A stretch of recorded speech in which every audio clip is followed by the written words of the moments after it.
September 14th, 2022, Houston, Texas. A 17-year-old girl vanished without a trace. No signs of a struggle, no forced entry, and her whereabouts unknown. But when detectives started digging, what they found wasn't just a missing person case. It was a scandal waiting to explode. Zahari Monroe never made it home that night. From her phone, they uncovered something no one was prepared for. And the two men closest to her. Both had a reason to want her gone. Was it rage, fear, a desperate attempt to silence her? The truth behind Zahari's disappearance would send shockwaves through the community, because the man she should have been able to trust betrayed her. And the man who once claimed to love her killed her. Welcome to True Crime Story HQ.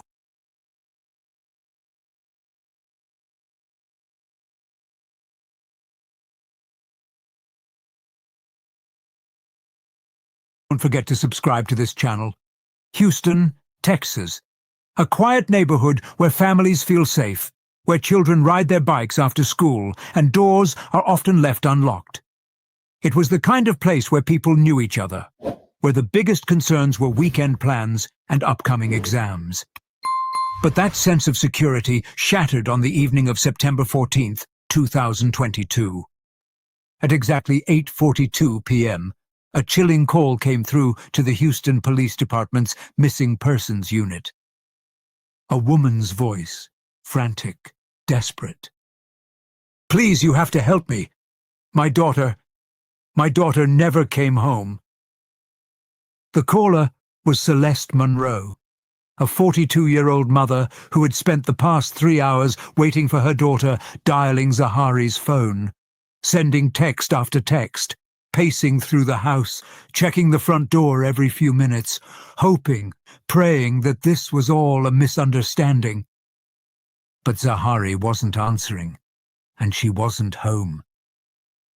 The dispatcher's voice was calm, practiced, but there was an underlying tension in her words.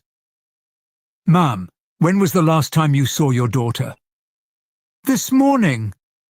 "She left for school. She should have been home hours ago. I thought maybe she was with her friends, maybe she lost track of time. But she wouldn't just disappear like this." "Have you tried calling her friends, her school? Does she have a boyfriend?" "Yes. They don't know where she is. She's not answering her phone. It just keeps ringing." As Celeste spoke, panic seeped into her voice, her breaths becoming shallow. "Something's wrong. I know something's wrong." The dispatcher asked for Zahari's physical description, what she was last seen wearing. Within minutes, the report was filed, and officers were dispatched to the Monroe home. Houston Police Department, Missing Persons Unit. By 9:30 p.m., Detective Amina Caldwell and her partner, Detective Gerald Nash, pulled up to the Monroe residence. The house was well lit, the front door slightly ajar. Inside, Celeste was pacing, clutching her phone, her hands trembling. The detectives took her statement, recording every word. Zahari had left for school at 7:30 a.m. that morning. She was supposed to be home by 5 p.m., but she never arrived. She hadn't mentioned any plans, no after-school activities. Her phone was missing. Celeste showed them the last text she had sent. "Where are you, baby? You're scaring me. Please call me." It was never read. Setting the scene, Zahari's last known movements. Zahari Monroe was 17, a senior at Westridge High School, with dreams of studying nursing after graduation. Her teachers described her as quiet, intelligent, respectful. Her friends noticed something different. She'd been acting off, one classmate admitted. She wasn't really hanging out as much. She'd be on her phone all the time. But when we asked who she was talking to, she'd just say nobody and change the subject. Withdrawn, nervous, constantly texting. Had she been afraid of someone? Detectives walked into Zahari's bedroom, scanning for anything unusual. But everything seemed normal. No forced entry. No signs of a struggle. The bed was neatly made, school books stacked on the desk. Her backpack was missing. Her phone was missing. No messages, no calls coming through. Detective Nash glanced at Celeste. Did she ever mention someone bothering her? A new friend? A boyfriend? Celeste shook her head. Not that I know of. But she had been different these past few weeks. Quieter, like she was keeping something from me. Tracking Zahari's last known movements. By midnight, officers began piecing together the timeline. She arrived at school and checked in for homeroom. She was present in all her morning classes. A teacher recalled seeing her last at 1:15 p.m. just before lunch. Friends last saw her at 2:45 p.m. walking toward the parking lot. She never made it home. From 2:45 p.m. to 8:42 p.m., when her mother called 911, there was a 6-hour gap. Where was she? Forensic investigation unlocking the secrets in her phone. By the next morning, the case had escalated. A court order was filed to trace her phone records. Her last calls, texts, and social media activity were pulled. Friends and classmates were questioned. September 15th, 2022, 10:15 a.m. Houston Police Department. Interrogation room. Detectives Amina Caldwell and Gerald Nash sat in a dimly lit interrogation room inside the Houston Police Department. Across from them, sitting stiffly in a metal chair, was Donovan Ellis, a senior at Westridge High School. Donovan had been invited in for questioning after investigators traced him to Zahari Monroe. While going through her school records, detectives also discovered that he had been listed as her emergency contact. Friends and classmates confirmed that Donovan had been Zahari's boyfriend for the past year. But something had changed. When detectives asked about Zahari's personal life, multiple students mentioned the same thing. They broke up a few weeks ago. He wasn't taking it well. One student even hesitated before adding, I think he found out about something. I don't know what, but I know they had a fight about it. That was enough for police to bring Donovan in for questioning. Now, as he sat across from them, his hands clasped together, he looked nervous but composed, as if trying to keep his emotions in check. Detective Caldwell spoke first. Donovan, when was the last time you spoke with Zahari? He exhaled sharply. A while ago. Maybe a month. Tell me about that. Caldwell's voice was measured, steady. Donovan swallowed hard. He ran a hand down his face before speaking. Yeah, we broke up, maybe 3-4 weeks ago. Why? There was a pause. Then his voice dropped lower. I saw something on her phone, messages from some dude. I didn't know who he was. Caldwell exchanged a glance with Detective Gerald Nash, who was leaning against the wall. What kind of messages? Nash pressed. Donovan's jaw tightened. His hands clenched into fists on the table before he forced himself to relax. They were weird. At first I thought she was just talking to some guy, like maybe she was cheating on me. But then I kept scrolling. The messages... He exhaled sharply. They weren't just about hooking up. They were about something else. Caldwell leaned in slightly. Something else, like she was pregnant. The room went silent. She was pregnant? Caldwell repeated, carefully watching Donovan's reaction. Yeah, that's what it looked like. She never told me. Not once. I saw the messages and I asked her straight up. I said, "Are you pregnant?" And she just shut down. Wouldn't even look at me. Wouldn't tell me who the father was. Nash narrowed his eyes. And you have no idea who the guy was? Number. His number wasn't saved, just a bunch of texts. But he knew. They were talking about it like it was some big secret. Caldwell flipped open a file. What exactly did the messages say? Donovan exhaled sharply, rubbing his hands together before speaking again. The first one I saw said, "You can't tell anyone. This will destroy everything." The detectives remained silent, letting the weight of the words settle. Then another one, Donovan continued. She texted back, "We need to talk. This can't go on like this, and I'm not getting rid of it." Nash leaned forward. It, as in the baby. Donovan nodded, his expression unreadable.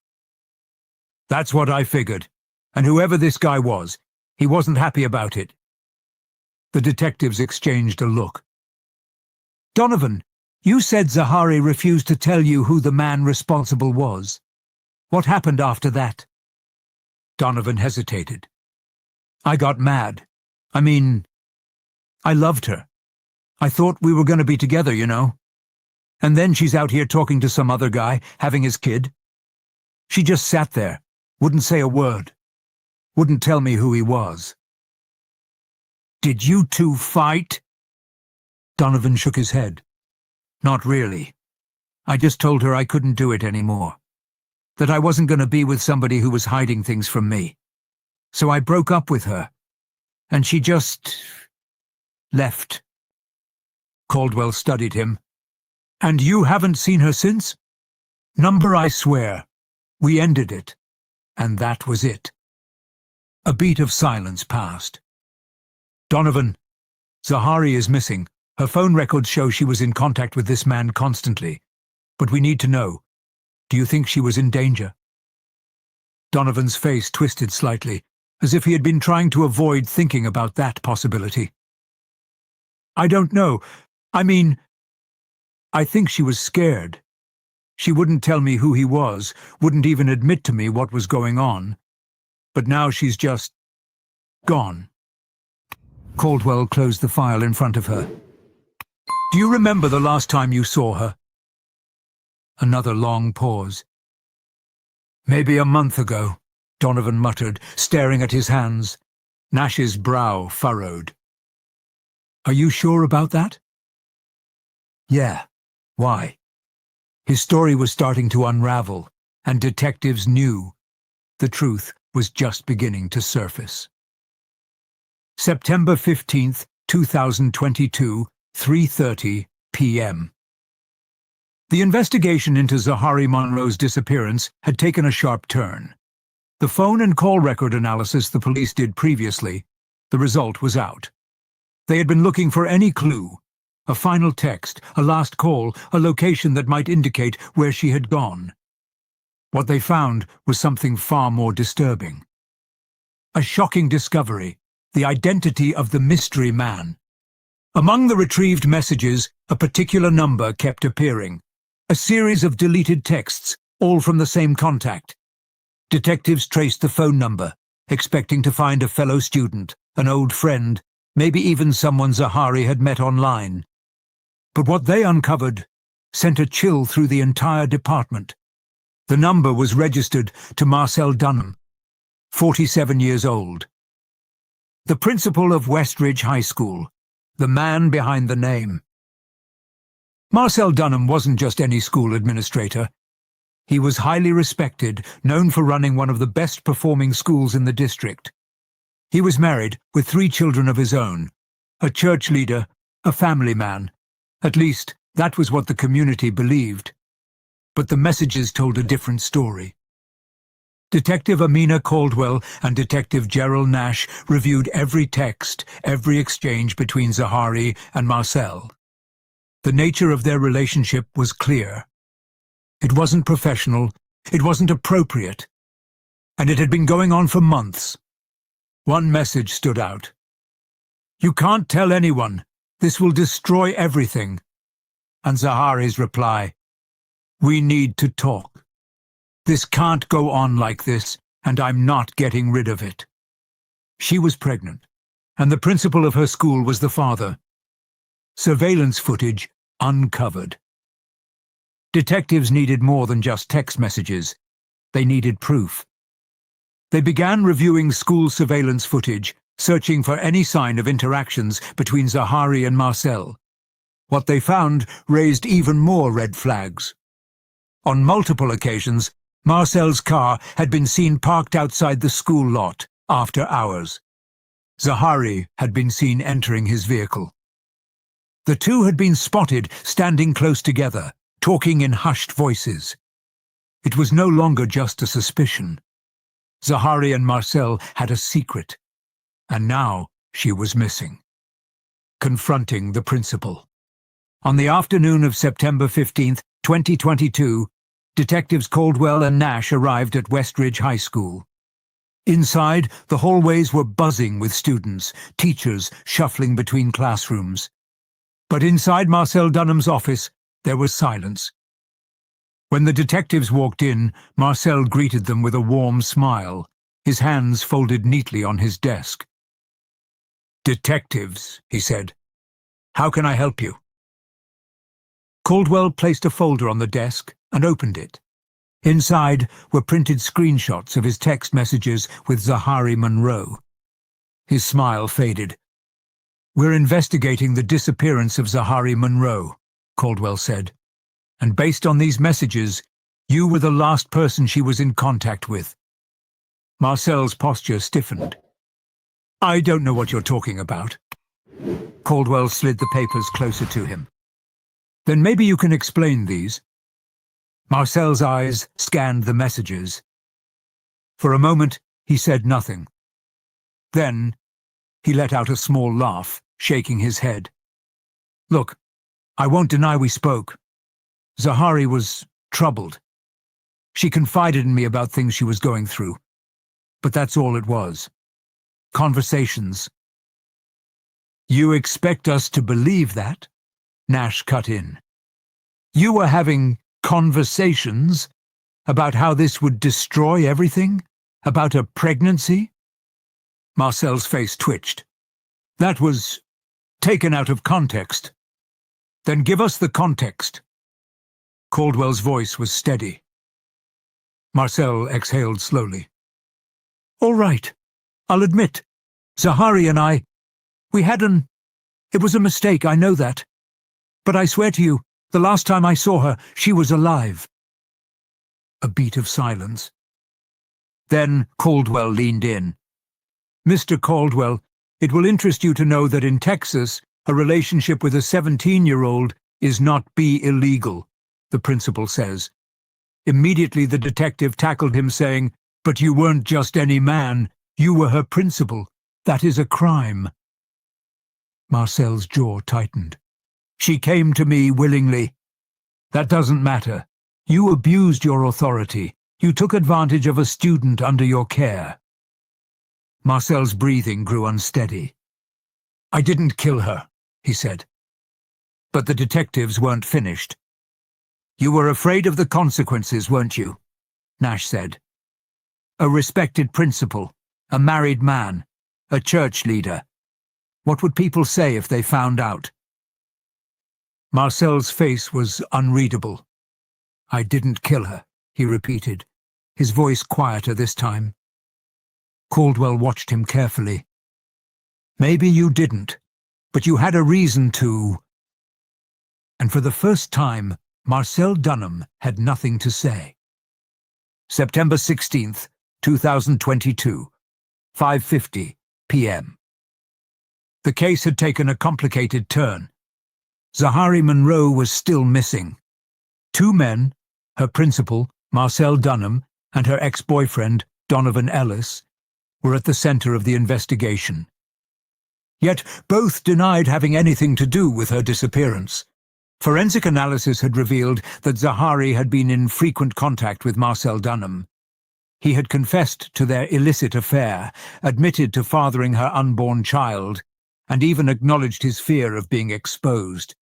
But when pressed about her whereabouts, he insisted he had not killed her. Detectives turned to the other man in Zaharie's life, Donovan Ellis. He too had denied involvement, claiming he hadn't seen or spoken to Zaharie for over a month. The case was beginning to be a hard nut to crack, and the detectives were running out of options. If neither man had killed her, then who did? Detectives needed proof. Something tangible that neither suspect could argue against. They had no choice but to go back to the beginning, to retrace Zahari's last known movements in the hours before she vanished. It was time to review security footage. Detectives obtained security footage from a gas station in Houston, located less than 3 miles from Zahari's home. The footage was time-stamped September 13th, 2022, at 9:27 p.m., one day before she was reported missing. As they watched the grainy black-and-white footage, something made both Detective Amina Caldwell and Detective Gerald Nash sit up straight. There, on the screen, was Zahari Monroe. She was alive, inside a black sedan. And she wasn't alone. The driver, Donovan Ellis. The revelation was immediate and damning. Donovan had told police he hadn't seen Zahari in over a month. Yet here he was, with her, just one day before she vanished. Detectives watched as the vehicle pulled up to the pump. Zahari was in the passenger seat, her head slumped to the side. She appeared to be sleeping, or unconscious. Something about her posture seemed off, her head tilted at an unnatural angle, her body completely still. The footage showed Donovan stepping out of the car, walking toward the gas station entrance. He seemed calm, completely unaware that the cameras were recording.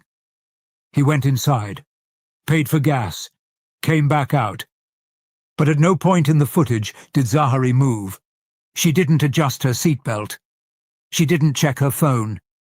She didn't even glance at the store. She just sat there, motionless. Detectives immediately pulled Donovan's cell phone records for the night of September 13th, 2022. His phone pinged in the same location as Zahari's at the time of the gas station footage. GPS data showed he left the gas station and drove toward a remote area outside Houston. That was the last recorded movement from Zahari's phone before it went completely silent. She never texted anyone after that. She never called for help. She never made it home. Detectives had enough. Donovan Ellis had just become their prime suspect, and it was time to bring him back in. September 17th, 2022, 8 a.m., Houston Police Department, interrogation room. It had been 3 days since Zahari Monroe was reported missing. 3 days of uncertainty. 3 days of leads that twisted into dead ends. Now, detectives had one suspect left to break. At precisely 8 a.m., Donovan Ellis was arrested at his home. He was handcuffed and escorted into a police cruiser under the watchful eyes of neighbors peeking from behind their curtains. His mother stood at the front door, hands clasped over her mouth, whispering, "Tell them the truth, baby." But Donovan wasn't ready to talk. Not yet. Inside the Houston Police Department, Donovan sat in the same interrogation room he had been in just 2 days earlier, except this time he wasn't being invited for questioning. This time he was the prime suspect. Across the table sat Detective Amina Caldwell and Detective Gerald Nash, their expressions unreadable. Donovan's hands were cuffed in front of him. He shifted in his seat, his breathing uneven. "Why am I here?" he asked, his voice sharp with frustration. Caldwell didn't answer. Instead, she placed a folder on the table and slowly flipped it open. Inside was a still image from the gas station surveillance footage. September 13th, 2022, 9:27 p.m. Zahari Monroe, in his car, motionless. Donovan's face went pale. "You told us you hadn't seen Zahari in over a month," Caldwell said. "That was a lie." Donovan's mouth opened, then shut. "You were with her the night before she disappeared," Nash added. "We know that. So let's try this again. What happened?" Donovan exhaled sharply, his jaw tightening. "I don't know what you're talking about." Caldwell leaned in, her voice low. "Donovan, we have video proof. You were driving that car. Zahari was inside. She didn't look awake. She didn't move. Explain that." Donovan shook his head quickly, his knee bouncing under the table. "She was fine when I dropped her off," he insisted. "She was—" Caldwell cut him off. "Don't lie to us again." A long silence stretched between them. Then, Nash slid a second image across the table, a zoomed-in shot from the gas station footage. Zahari's body. Her head slumped unnaturally to the side. No movement, no signs of life. "What happened in that car, Donovan?" Caldwell's voice was sharp now.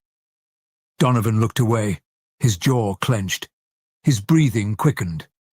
And then, his entire body slumped forward. He knew there was no way out, so he finally spoke. The final confession. "I didn't mean to do it." His voice was barely above a whisper. I lost control." The detective said nothing, letting the weight of his words settle. Donovan exhaled shakily, his eyes locked on the table as he began to talk. "That night, I saw the messages." "What messages?" Caldwell asked. "Her phone. I went through it." His hands clenched into fists. "I saw everything. The texts, the calls, the pregnancy." "And?" Nash pushed. Donovan swallowed. "I asked her about it. She wouldn't tell me who the father was. She just kept saying it didn't matter." His breathing hitched. "But it did matter. Because I knew. I knew it wasn't mine." His fingers curled, knuckles white. "She was in my car. We were arguing. I kept asking, 'Who is he? Who is he?' And she just—" He shook his head, his voice trembling. "She just kept telling me to leave it alone." His next words were barely audible. "I snapped." Caldwell didn't flinch. "What did you do?" I grabbed her." His voice cracked. "I didn't mean to hurt her. I wanted her to tell me the truth." His breath hitched. She was screaming. "I told her to stop, but she wouldn't. She tried to get out of the car. I grabbed her again, and then—" He squeezed his eyes shut. "I put my hands around her neck." The room was dead silent. Nash's voice was steady. "You strangled her." Donovan's shoulders shook as he nodded. "I didn't mean to. She stopped moving. And I panicked." "Did you call 911? Caldwell asked. Donovan shook his head violently. "I didn't know what to do." His voice rose. I sat there, for hours, just sitting there, looking at her. I thought maybe she'd wake up." Tears welled in his eyes. "But she didn't." "A premeditated murder. Why didn't you take her to a hospital?" Nash pressed. Donovan's head dropped. "I was scared." "Scared of what? That someone would find out?" No response. Caldwell's eyes narrowed. "Did you plan this, Donovan?" "No," he shouted. "Then why didn't you call for help?" Another long silence. "Because—" His voice cracked. "Because I knew what I had done." The detectives exchanged a glance. Donovan claimed it was an accident, that he hadn't meant to kill her. But the evidence told a different story. A crime of passion, or a premeditated attempt to silence her forever. One thing was certain. Zahari Monroe was dead, and Donovan Ellis was a murderer. 8:45 a.m. Donovan Ellis was officially charged with second-degree murder.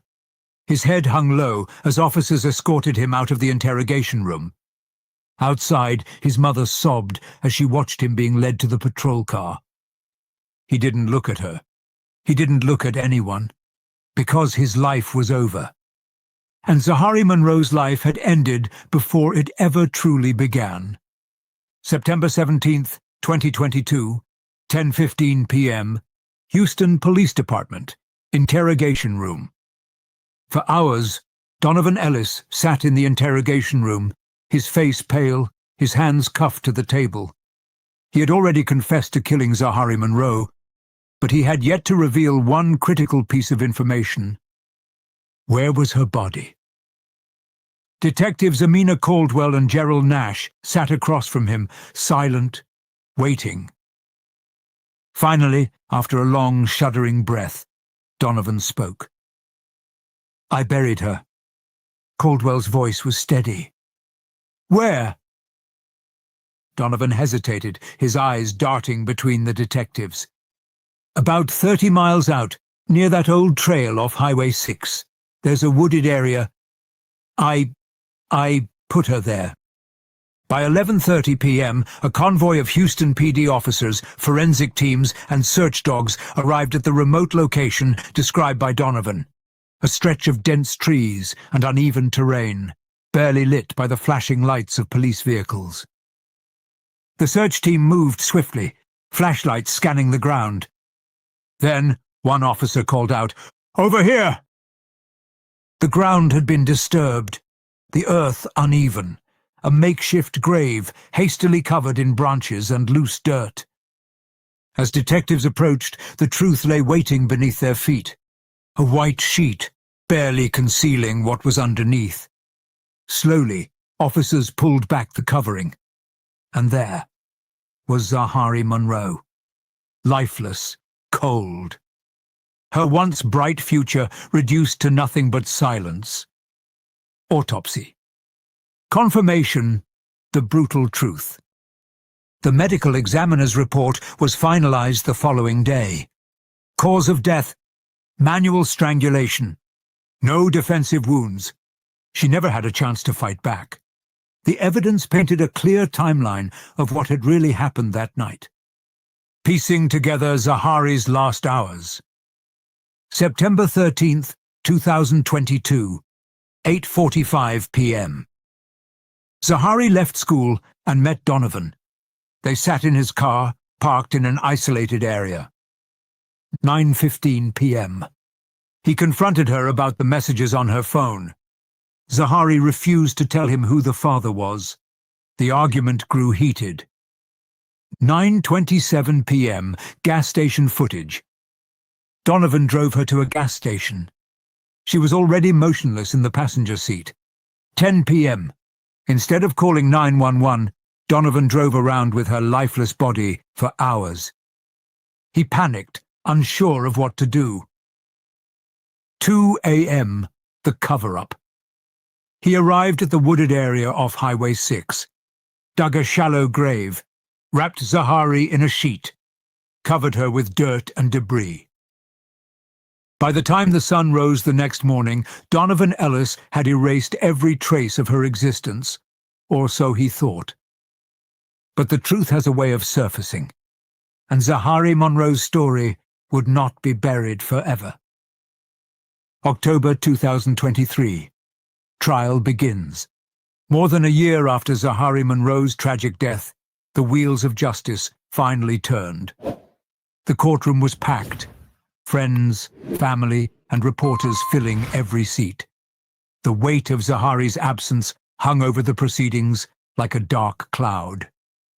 At the center of it all sat Donovan Ellis, his hands shackled, his once confident expression replaced with a hollow stare. He did not fight the charges. Instead, he pleaded guilty to second-degree murder, avoiding a lengthy trial in exchange for a life sentence without parole. There would be no redemption, no second chance. He would spend the rest of his life behind bars, haunted by the weight of what he had done. But he wasn't the only one facing consequences. While Donovan sat in prison for murder, Marcel Dunham faced his own reckoning. Though he hadn't killed Zahari, his actions had set everything in motion. He had preyed on a vulnerable student. He had betrayed his wife, his children, and his entire community, and his affair had ultimately cost Zahari her life. Charged with violating his position of authority, Marcel stood before the judge as a broken man. His wife filed for divorce. His children refused to speak to him. His once respected career was over. And in the end, the law handed down its own punishment: 5 years in prison. The man who had once ruled Westridge High School with authority was now nothing more than an inmate. But no sentence, not even a lifetime behind bars, could bring Zahari Munro back. The most heart-wrenching moment of the trial came when Celeste Munro, Zahari's mother, was given the opportunity to speak. She stepped forward, her hands trembling as she clutched a photograph of Zahari, her eyes filled with grief. Her voice cracked, but she spoke with unshakable strength. "My daughter's life was stolen, first by the man who betrayed her trust, then by the man who claimed to love her." She turned to Donovan, who sat motionless, staring at the floor. "She trusted you, she loved you, and you took her life like it meant nothing." Then she looked at Marcel. "And you, she looked up to you. You were supposed to protect her. But instead, you used her. You destroyed her future before she ever had a chance to live it." The courtroom was silent. No one moved. Because there was nothing left to say. Zahari Munro was only 17 years old. She had dreams, a future, a life that had barely begun.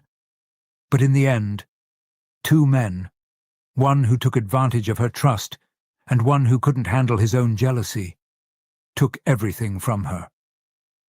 Her story serves as a chilling reminder of how secrets, betrayal, and rage can spiral into something irreversible. How easily a life can be destroyed by selfishness. But if there's one thing this case proves, the truth always finds its way to the surface. What drives a person to kill in the heat of the moment? How does a grown man justify an affair with a teenager? Should betrayal ever lead to murder? Leave your thoughts in the comments below. And if you want more true crime stories, don't forget to like, subscribe, and turn on notifications.